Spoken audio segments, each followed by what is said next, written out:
Parfois, parler de témoignages ou d'absence de témoignages comme preuve est ridicule. Des fouilles sont faites actuellement à Jérusalem.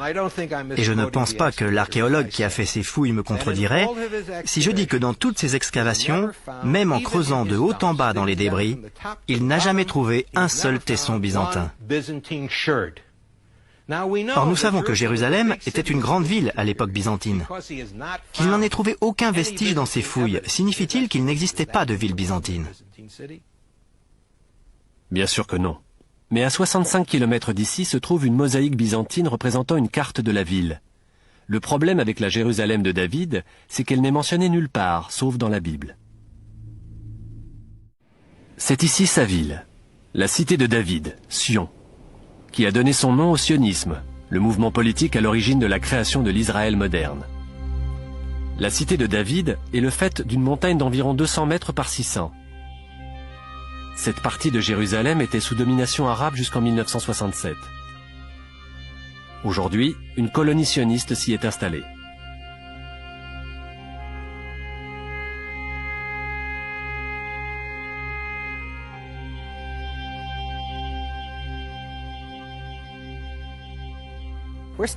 Nous sommes à l'endroit exact où s'élevait l'ancien palais du roi David.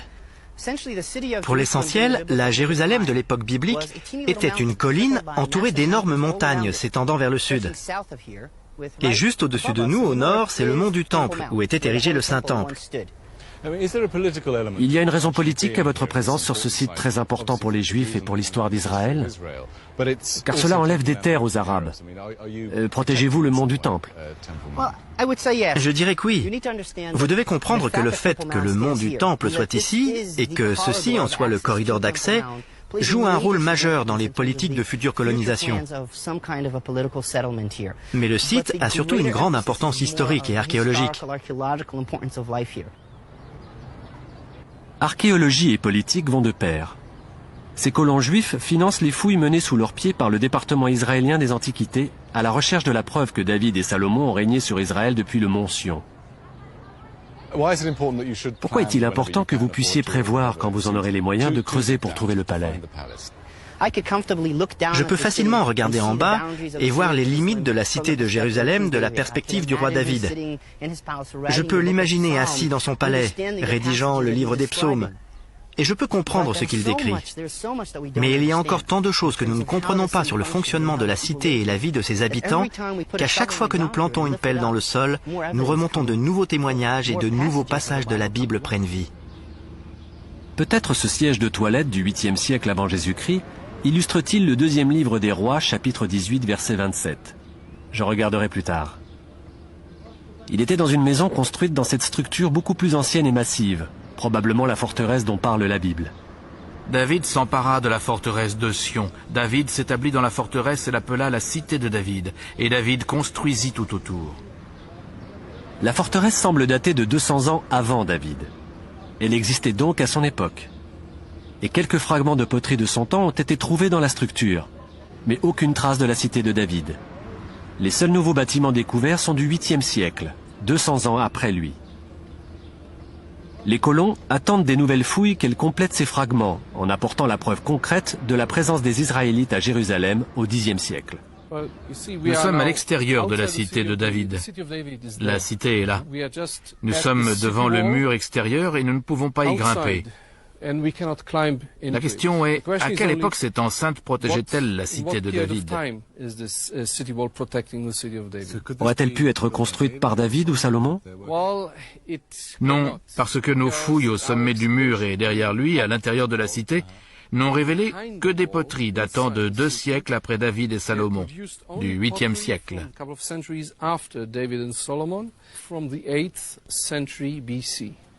Je vois.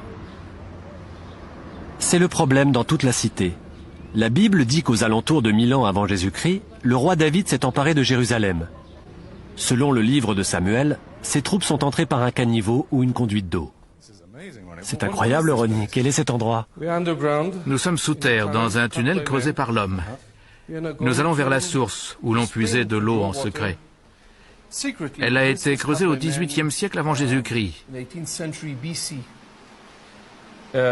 par les Cananéens.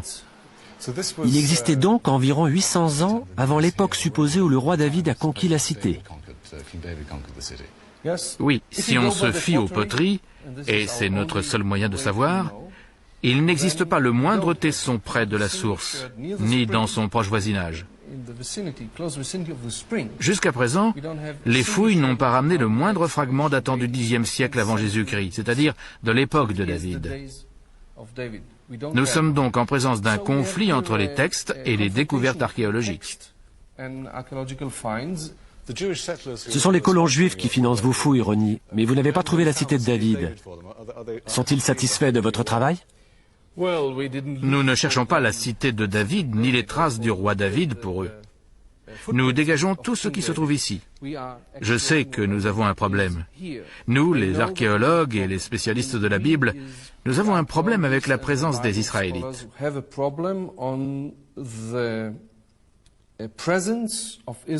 Nous avons des preuves de celles des Cananéens du XVIIIe siècle et de celles des Israélites du 8e siècle, un millénaire plus tard. Mais entre les deux, nous n'avons rien. Au Xe siècle, personne n'a cassé un seau ou un plat de cuisson en terre cuite, ce qui est très difficile à accepter car dans l'Antiquité, on brisait d'énormes quantités de poterie.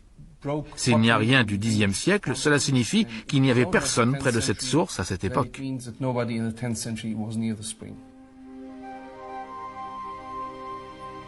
C'est déroutant. L'histoire chrétienne dit que Jésus était un descendant de David.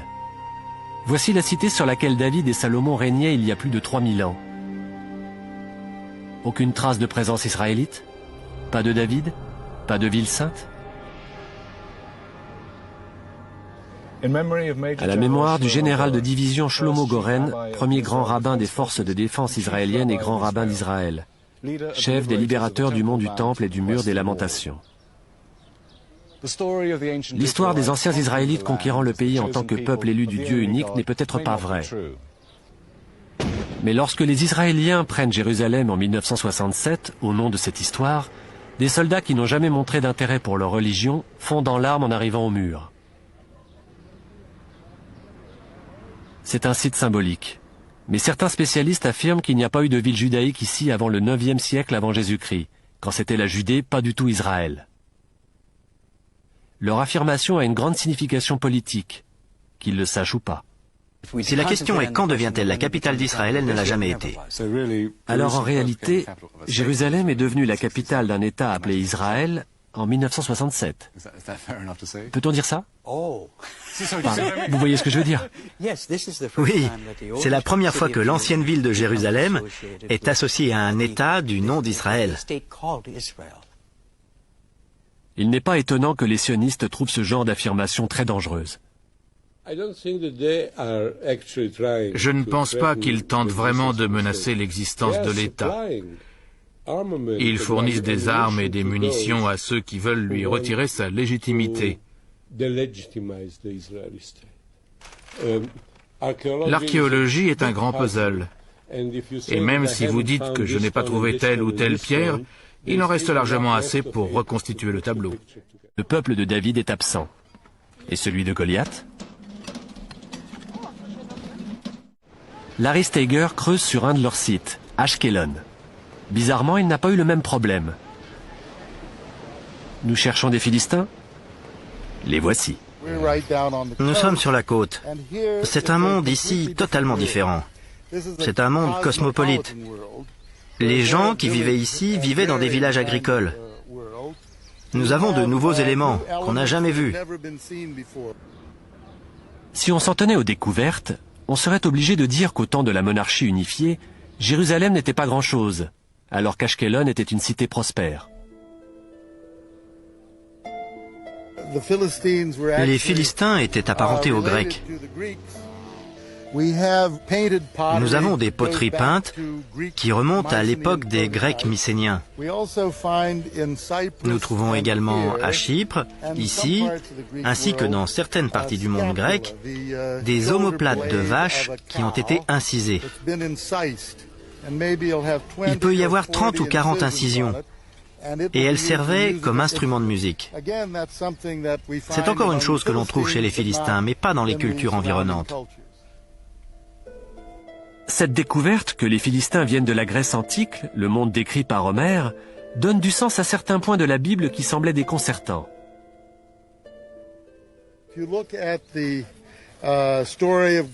Si on prend l'histoire de David et de Goliath, David, bien sûr, ne porte pas d'armure. Il n'a pas de casque, à l'inverse de Goliath. Nous savons que les Cananéens et les Israélites n'avaient pas de casque, mais que les Grecs en avaient. Goliath est essentiellement un guerrier mycénien. Il porte une pièce que les Cananéens et les Israélites ne porteraient jamais. Il a des protège-tibias. Et ils sont en métal. Est-ce qu'Onsbable aurait-il ainsi été équipé? Nous disposons du vase des guerriers de Mycène. Et ces guerriers portaient des casques et des protège-tibias. Il est impossible que quelqu'un puisse suggérer autant de détails précis sur eux, comme nous en avons dans la Bible, sans avoir des sources fiables.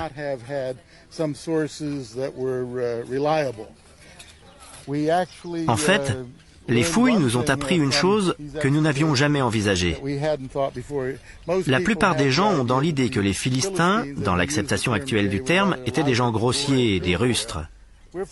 Eh bien, nous découvrons qu'ils étaient très sophistiqués, des citadins, avec une culture cosmopolite. Là-bas, il y a une grande cuve en calcaire. Ah oui. Eh bien, cette cuve servait de baignoire. On avait connaissance de baignoires dans le monde mycénien, à Chypre, mais on n'en avait jamais vu dans cette région jusqu'à l'arrivée des Philistins. Quand on pense au personnage biblique de Goliath, c'était un véritable géant. La baignoire que vous venez de trouver n'a pas l'air très grande.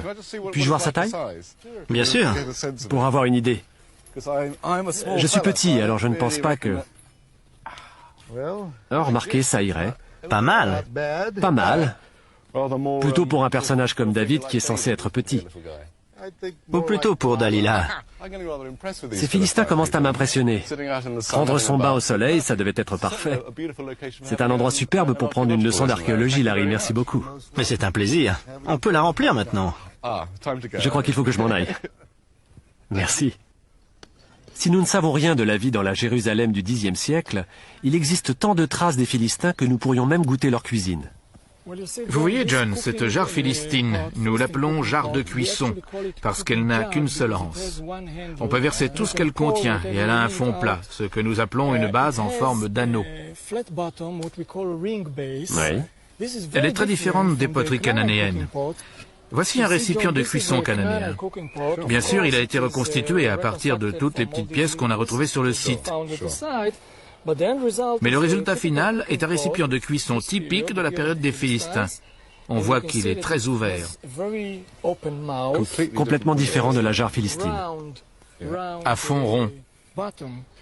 Si on essayait pour voir comment les Philistins préparaient leur repas dans ce pot. Essayons. Franchement, je ne suis pas sûr que nous allons goûter, mais on verra.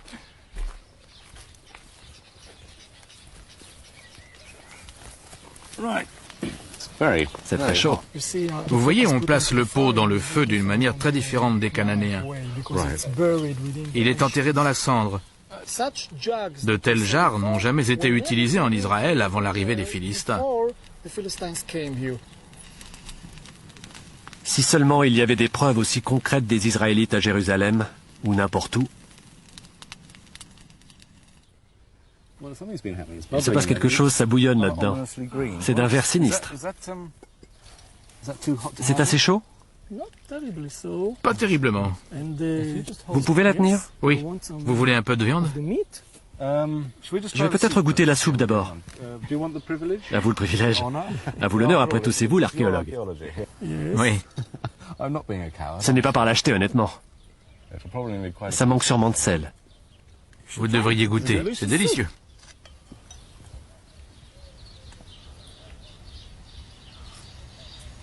C'est vrai. Plus on découvre de détails sur les Philistins, plus l'Ancien Testament semble précis à leur sujet. Il nomme même le site où nous cuisinons, Écron, et ce nom a été trouvé ici sur une inscription. Mais la Bible décrit les Philistins comme ayant toujours vécu dans la région, alors qu'en réalité, ce sont de nouveaux envahisseurs. Aux alentours de 1200 avant Jésus-Christ, au temps de la guerre de Troie, la Méditerranée orientale est en plein chaos. Des populations entières se déplacent. Les Égyptiens subissent les attaques des peuples de la mer. La colonie philistine de la côte cananéenne fait partie de cette mouvance. Jusqu'alors, Ashkelon était une ville cananéenne. Quelque part entre 1200 et 1150, les Philistins se sont installés. C'était une nouvelle culture qui s'imposait à l'ancienne. Parfois, ils allaient jusqu'à brûler les premières cités cananéennes. En fait, de nombreux spécialistes pensent que les Israélites étaient des réfugiés cananéens, des bergers installés dans les collines à cause du désordre dans les plaines fertiles. Lors de ce grand bouleversement, il n'y a pas de doute qu'il y a eu des difficultés économiques qui ont obligé les groupes de bergers à s'installer et à produire leurs propres semences. Je vois donc la naissance du premier Israël comme faisant partie du tableau plus général des événements ayant eu lieu en Méditerranée orientale. Cet argument est basé sur les découvertes faites dans les colonies rudimentaires des collines, qui semblent être les premiers sites israélites. Les poteries des maisons cananéennes sont israélites. Les jarres de cuisson, dans leurs maisons à 4 chambres caractéristiques, ont le col évasé et le fond rond. Elles sont conçues pour la cuisine cananéenne. Mais il n'y a rien de tout ceci à Jérusalem. Aucune trace de quiconque y cuisinant quoi que ce soit au Xe siècle. Ce qui a amené certains spécialistes à affirmer que de grandes parties de l'histoire des Israélites étaient complètement mythiques, y compris l'existence même du roi David. Jusqu'en 1993. À l'époque, Avraham Biran, archéologue israélien chevronné, fait des fouilles à Tel Dan, l'antique cité de Dan à l'extrême nord d'Israël. Notre géomètre faisait un relevé de ces murs. Il faut toujours faire des cartes avant de terminer. Et alors que nous marchions par ici, elle a crié soudain « Je crois qu'il y a une inscription ».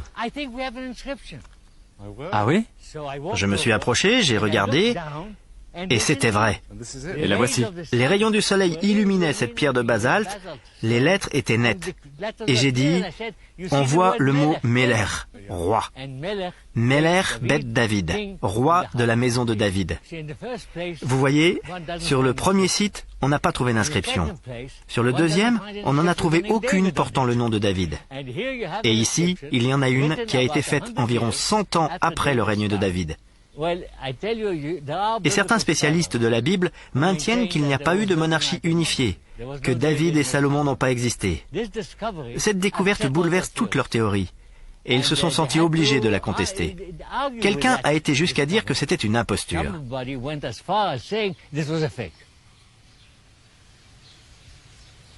Malgré tout, la plupart des spécialistes reconnaissent aujourd'hui l'existence du roi David. Mais roi de quoi exactement ? Le défi à l'histoire biblique demeure. Si David avait été un roi important, on en aurait trouvé des traces dans certains documents historiques contemporains, dans les textes assyriens, ceux d'Anatolie, d'Égypte. Si c'était un si grand personnage, on serait certainement tombé sur lui. Quant à Salomon, son successeur, il était censé être un plus grand personnage encore. Je vais donc partir à sa recherche.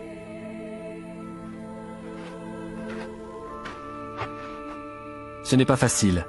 Quel que soit l'endroit où on le cherche, on trouve quelqu'un d'autre.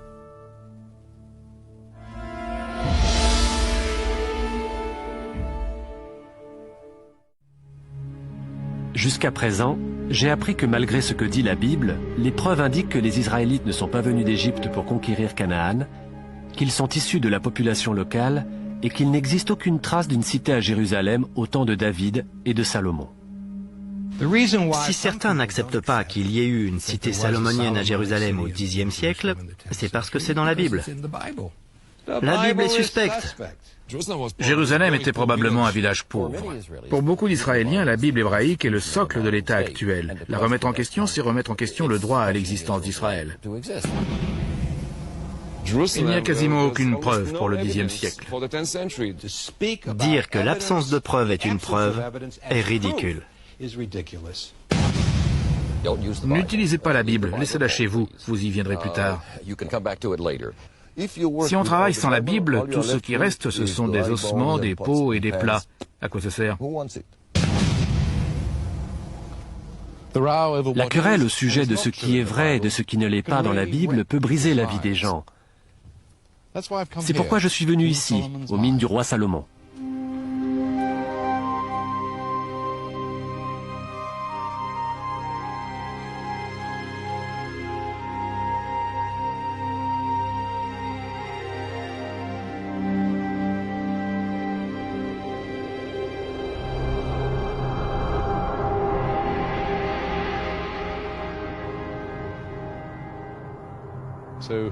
Nous voici donc aux mines du roi Salomon. Puis-je vous corriger? Ce sont des mines, mais ce ne sont pas celles du roi Salomon, ni ici, ni ailleurs dans la région. La Bible décrit l'ère du roi Salomon comme le seul moment où un roi israélite a régné sur tout le pays et qu'il était en paix. La paix régnait sur toutes ses frontières. Et Judée et Israël vécurent en sécurité, chaque homme sous ses vignes et son figuier, sous le règne de Salomon.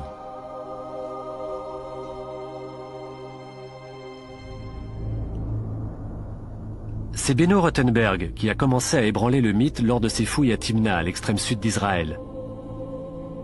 Les mines qui s'y trouvent étaient censées avoir donné à Salomon sa fabuleuse richesse. Les mines du roi Salomon sont une histoire merveilleuse. Là, vous voyez un sanctuaire ou un temple bâti par les expéditions minières égyptiennes. Mais il ne date pas du Xe siècle, de l'époque salomonienne. Il est du XIIIe ou du XIIe siècle, parce que la poterie de bronze est plus tardive. Et c'est là que mes problèmes ont commencé.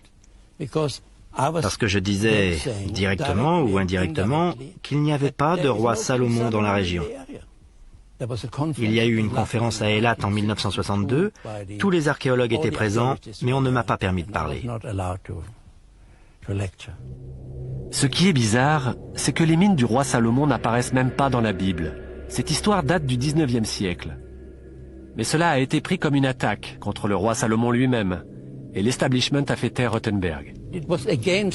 Ça allait à l'encontre du concept d'archéologie biblique. Et puis ils me détestaient parce que je réussissais à le prouver grâce à des milliers d'objets, des découvertes faites dans le temple, y compris des inscriptions. Il n'y avait pas de discussion possible, parce que les noms des rois remontaient à des centaines d'années avant le roi Salomon. J'ai dû quitter les universités d'Israël et partir à l'étranger à cause de cette situation personnelle impossible.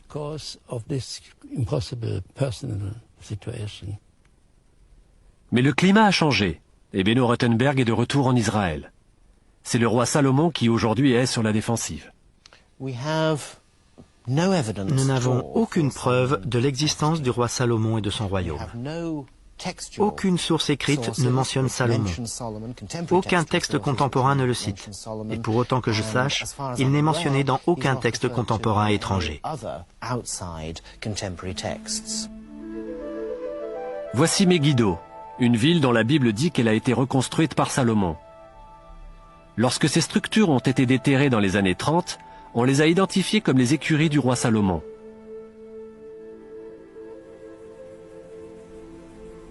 Premièrement, elle n'appartenait probablement pas à Salomon.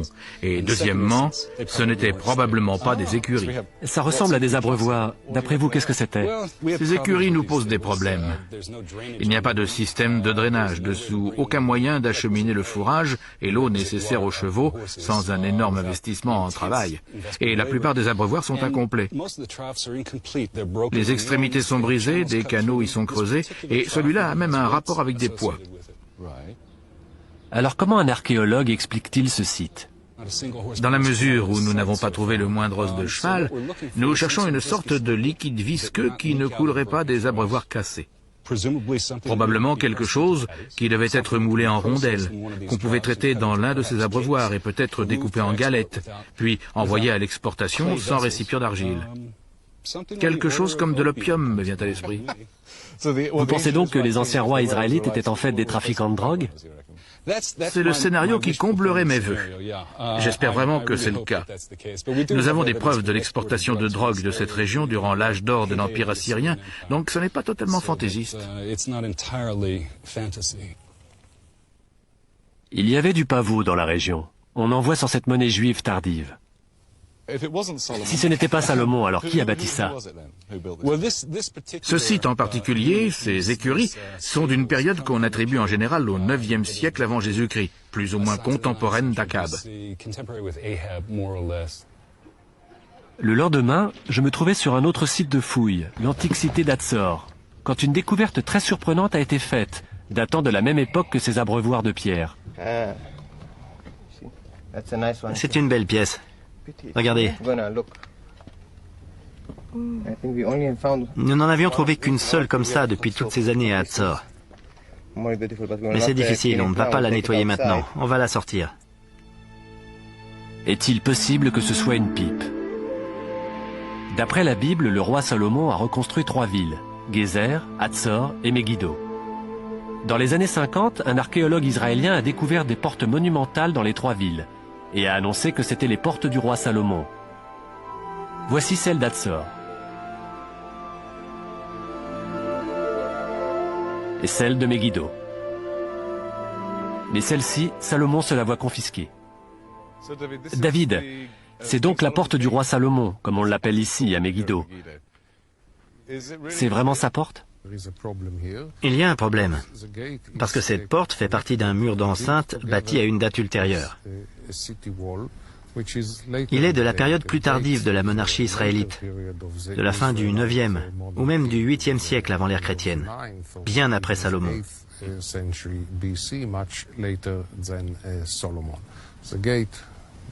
La porte a été construite en même temps que le mur, c'est très évident. Par conséquent, elle est plus tardive. Le roi Salomon se retourne probablement dans sa tombe quand il entend qu'elle lui est attribuée.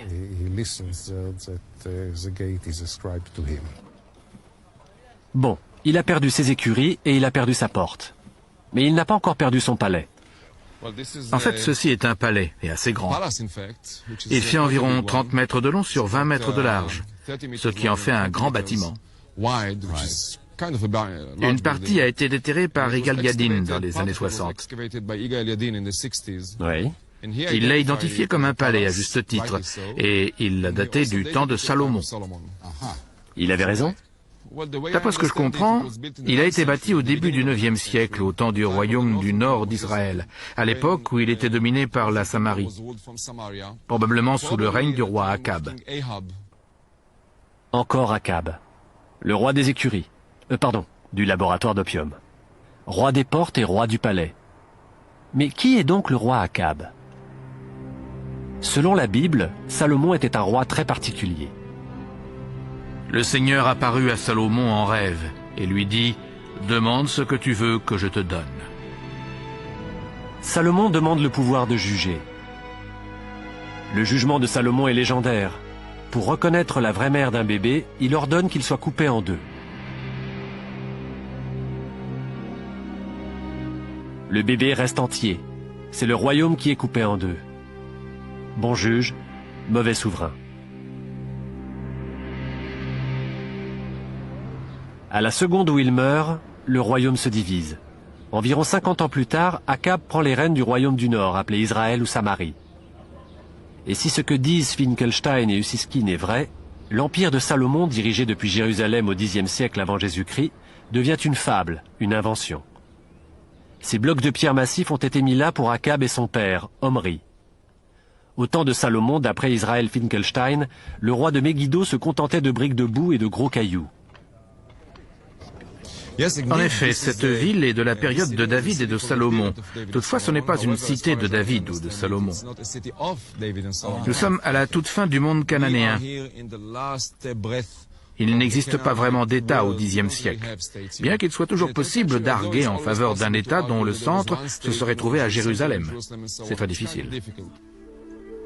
Bien sûr, personne ne douterait du royaume de Salomon s'il y avait des vestiges de son palais et de son temple à Jérusalem. Mais il n'y en a pas. Nous n'avons pas une pierre du temple de Salomon.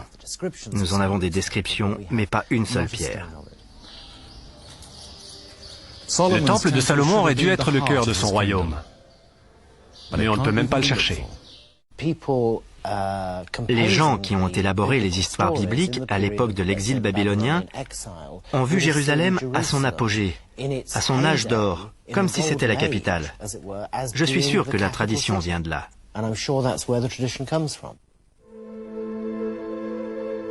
Personne ne peut être certain de l'existence de Salomon, ni de son temple.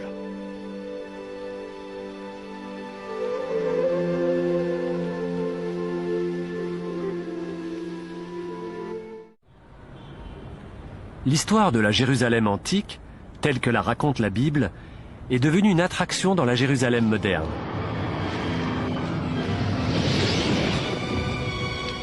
La Bible dit que Dieu a libéré les Israélites de l'esclavage en Égypte et que ceux-ci, dévoués à son culte, ont conquis Canaan. Depuis ce jour, la flamme de la foi brûle ici, et le roi David y a bâti sa capitale.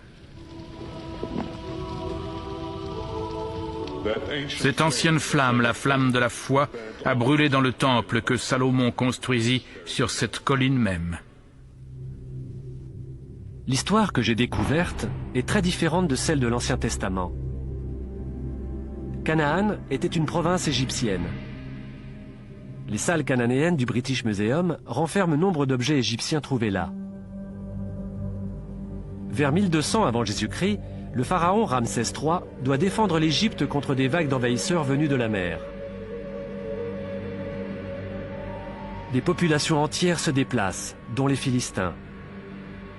La domination égyptienne s'effondre au moment où les Philistins s'installent à Canaan.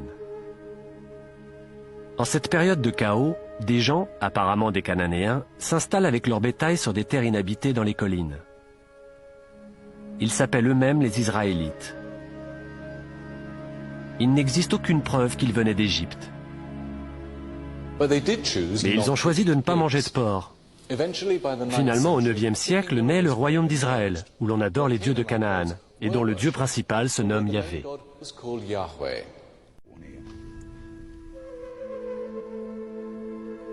Les questions sur l'archéologie, sur le passé et sur l'échange de terres contre la paix ramènent tout au même point.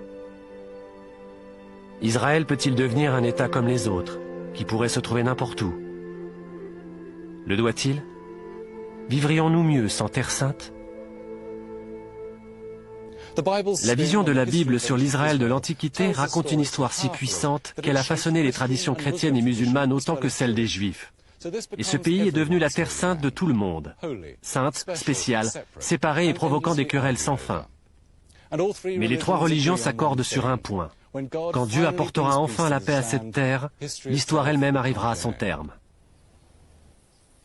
Alors, quelle est la réponse finale, définitive sur la Bible? Affaire à suivre.